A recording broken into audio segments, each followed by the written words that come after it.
Hello and welcome back to Why This Class is Awesome, a series I made to make sure that people know why each of the classes in Pathfinder 2 are worth their time. And not only that, but I feel like a lot of classes just get a bad rep because the reputation that comes with, years of D&D and Pathfinder 1st edition, where honestly a lot of that doesn't really apply to 2nd edition anymore. And not only that, but I want to make a video series that was not a very lengthy explanation for each class and like just a whole word for word what it says on the character page. No one's got time for that.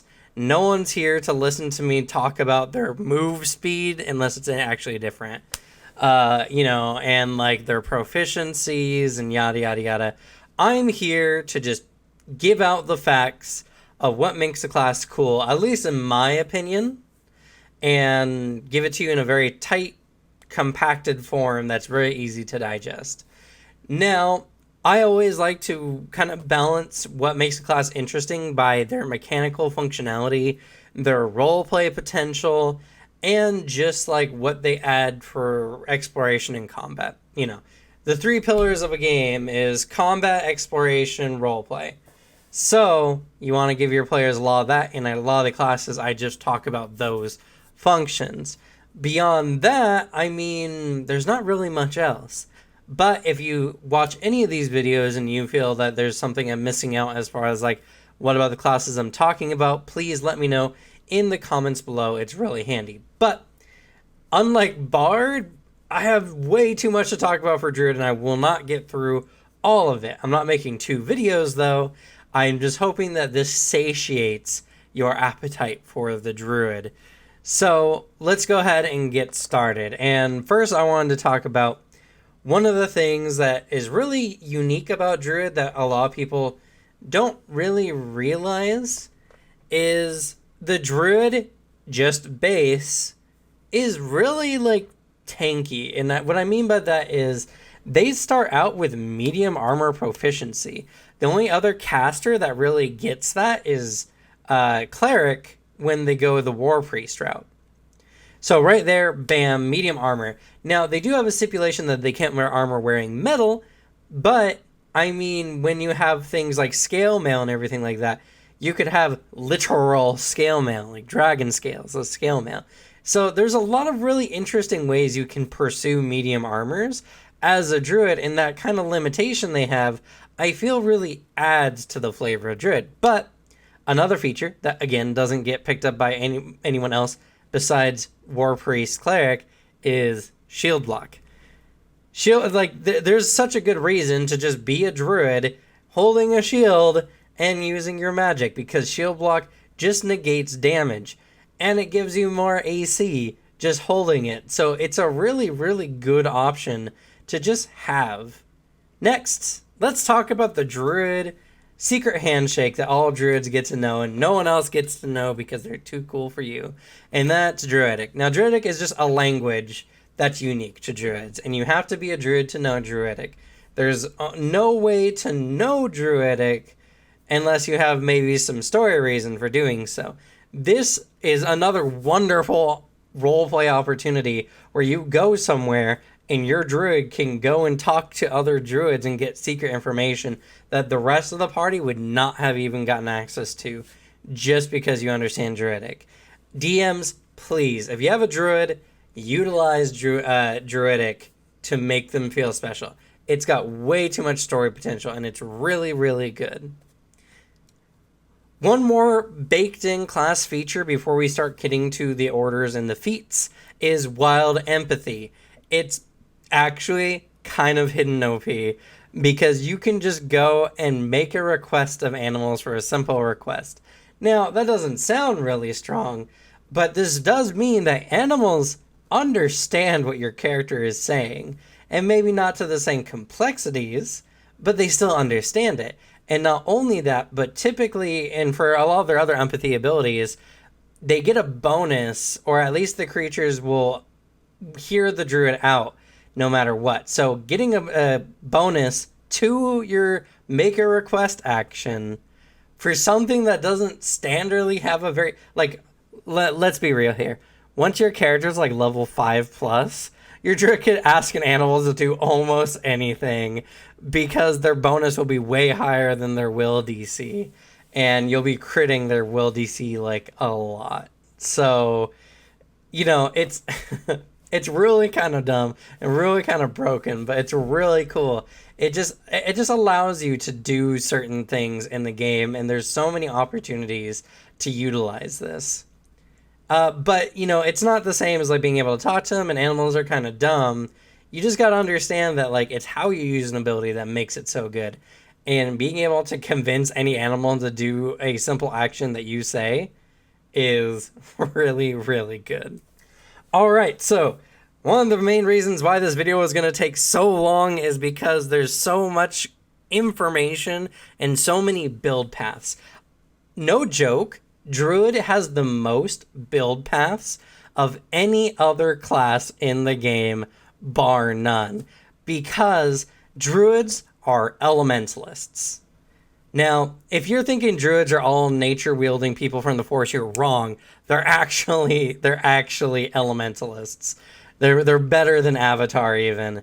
And a lot of the new orders they introduced in Secrets of Magic and a lot of the new spells they've added, you can have your elementalist. You can just call Druid elementalist. And I think that's really, really cool. But I'm going to go ahead and do some rapid-fire benefits of each of their orders. Animal. You start with an animal companion. Also really, really good. Also, fun fact, Druid is the only class baked in that gets an animal companion and a familiar. Not necessarily like baked in. They don't get it as part of their standard features, but you get one, and then you can pick it up through a feat through Druid. So without going outside of Druid, you can get both an animal companion and a familiar. I think that's really, really good. That opens up a lot of functionality for the Druid, and they just have a lot of choices when it comes to actions and combat because of this. Flame order is so good because Wildfire is aesthetic as hell. Like, you just create a field of ash and a burst around you that grows every round you sustain it. And anytime anyone moves through it, they take fire damage and persistent fire damage. They just take persistent fire damage by moving through this field. It makes approaching your druid so unappealing for so many kinds of enemies. Only fire-resistant enemies will really want to get close to your character. Flame Path also has some other functionality, like they're not affected by smoke and in the same way. But we're not talking about any of that kind of stuff. We're just talking about the cool things. Leaf. Kind of the opposite of the animal one, sorry. Leaf is where you get a Leshy Familiar. Also, well, Leshy Familiars are sick, but Witch also can get them, so we're not going to talk too much about that. But what I will say is Leaf gets Goodberry, and also some really good feats later in the game. We'll talk about them in the feat section. But Goodberry's hidden OP. Because as you level up the spell level, you can enchant extra berries, and then on top of that, the healing the berries do, or no, you get extra berries as you level it up, and then you can just eat a fistful of berries. They're 1d6 plus 4 each berry. The second you hit level 3, you have a 2d6 plus 4 single action heal that you can give to anyone else. It's better than a standard potion, because a potion you have to pull out a pack, which is an action, and then drink it, which is an action. This, you literally just, as a single interact action, just pull berries out of your pocket and shove them in your mouth for 1d6 plus 4 per spell level. Already at level 3 and level 5, it's a really good and comparable to potions you can get at that level. And even better so because of just the reduction in actions to do so. Stone. Crushing ground is sick because you literally open the earth up and crush it in on someone. There is nothing more Avatar in this game than this focus spell. And it can even immobilize people if they crit fail to save. And reduces their movement speed if they just fail. It's really, really good. and super aesthetic. Storm. They're not affected by any kind of effects that are fog or mist based, which is really, really good. It really makes you want to use like the fog spell or Misty Cloud or whatever it's called in this game. That's already really solid.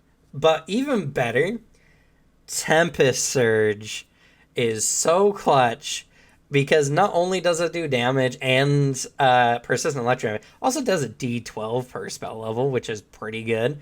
And persistent electric damage. Persistent damage in this game is no joke, and anyone who has played the game can tell you persistent damage sucks.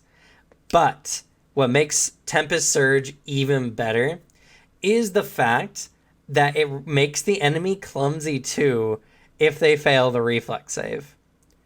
Clumsy 2, reducing all dexterity based checks by 2, which includes AC for any characters who get a bonus of 2 or less. Like if they get a bonus of 2 or more, if they get anything like if they have a 0, if they're a super armor target, not such a big deal. But for a grand majority of enemies and even player characters, they at least get a +1. This reduces AC. This is just a spell that already has some pretty good damage and reduces AC. And it's a focus spell. So good. Wave. Really, really cool. Rising Surf just allows you to surf over the battlefield and just be where you want to be. It still provokes an attack of opportunity from enemies that have it, but for the most part, it actually bypasses difficult terrain, and it just goes further with the spell level. It's a really good focus spell that gives the druid a super amount of maneuverability on the battlefield. Now, it doesn't count as a stride, so it doesn't.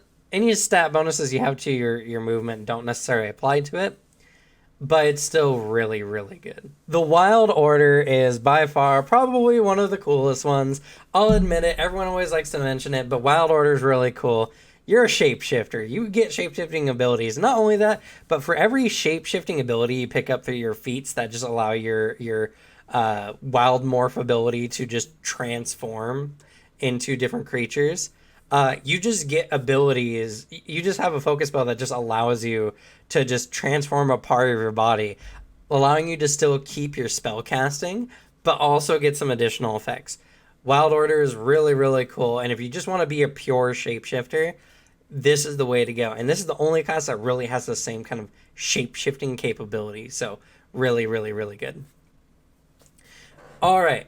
I know we're already pushing time, and this video was so hard to condense down into a reasonable function just because Druid has so many things that we're going to do a couple of the feats that I feel are really, really interesting. But please, go to Archive of Nethys, pick up your core book, whatever, look into Druid, and really consider what it's giving you, because Druid is really, really cool.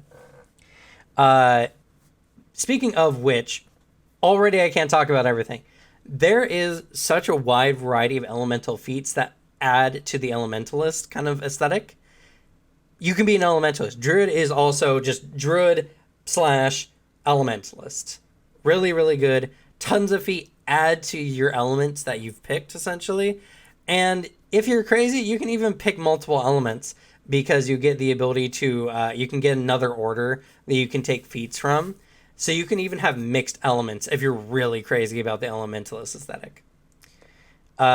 Druids are also, again, don't have any particular feats for this part, but their adaptability is unmatched. And the best part is, because you can retrain your feats, especially class feats, as long as they're not a prerequisite for any others, this makes their adaptability so much better. You know you're going to be going into like a different kind of terrain, whether there's a jungle, ocean, mountain, whatever. You can spend 10 days in-game, or a week in-game, I can't remember which. I think it's a week in-game, and swap out a feat to get another feat. They have so many feats dedicated to just survival and even thriving in different kinds of environments, it makes them very versatile, even beyond wild shape, which already allows them to do a lot of this kind of stuff anyway. Any other druid can pick up these kind of feats and just be able to thrive in any environment you put them in.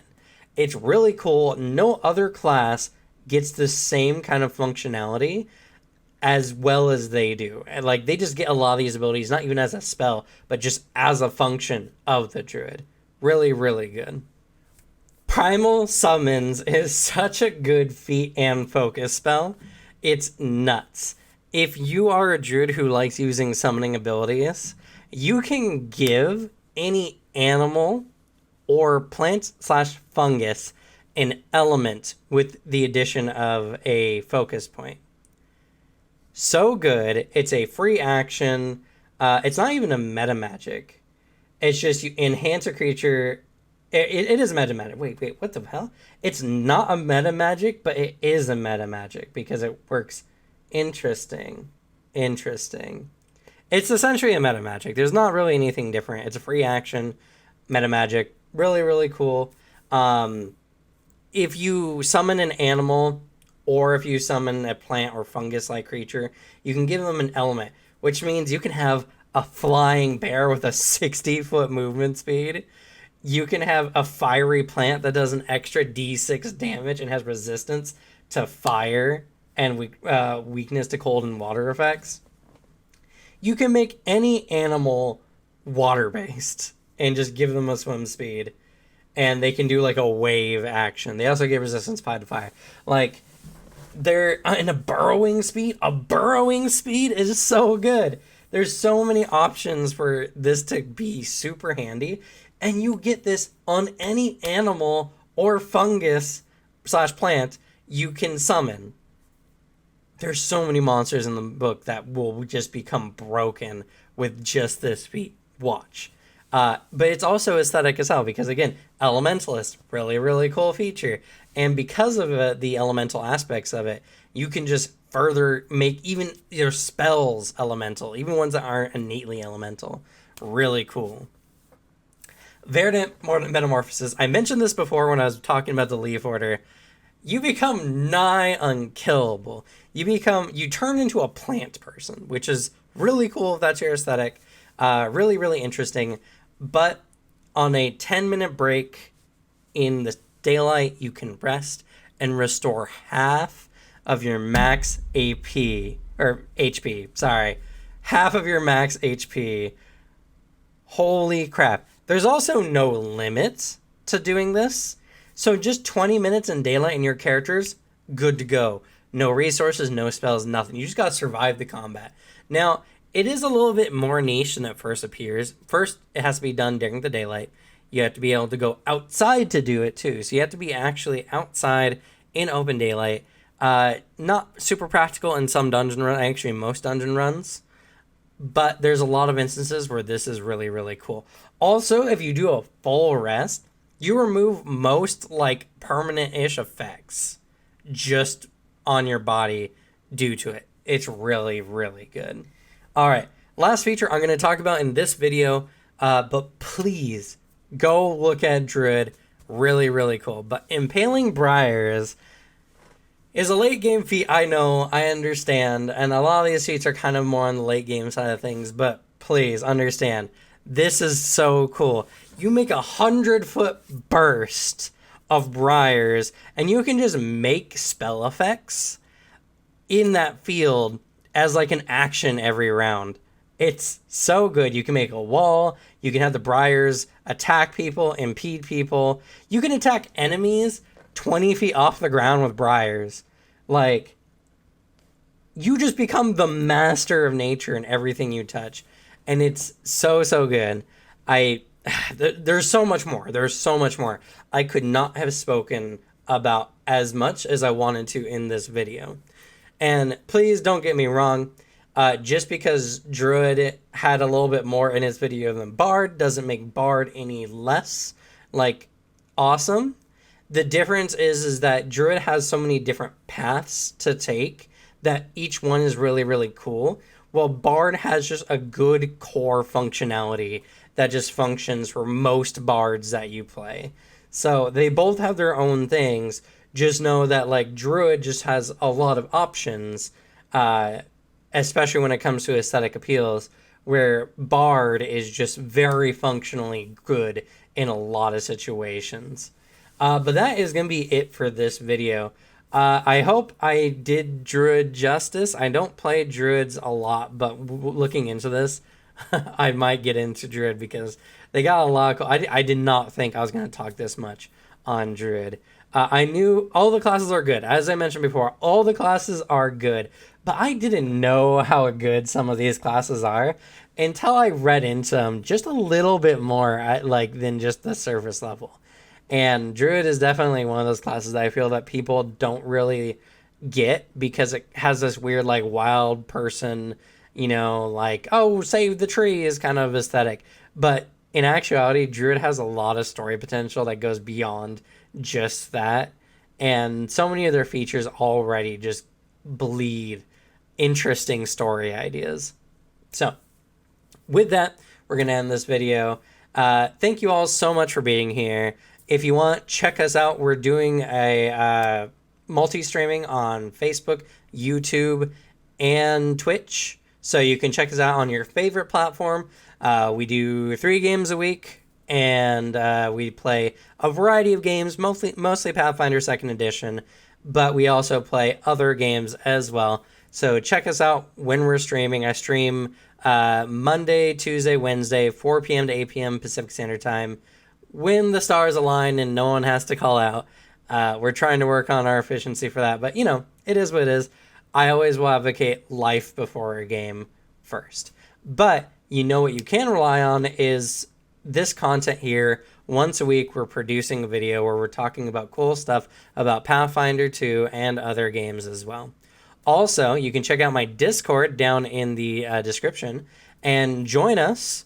We got a good community starting to form up around us, and I always recruit there first for any of my games.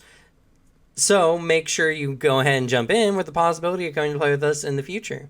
With that, good luck in your games, and I hope you have a wonderful day.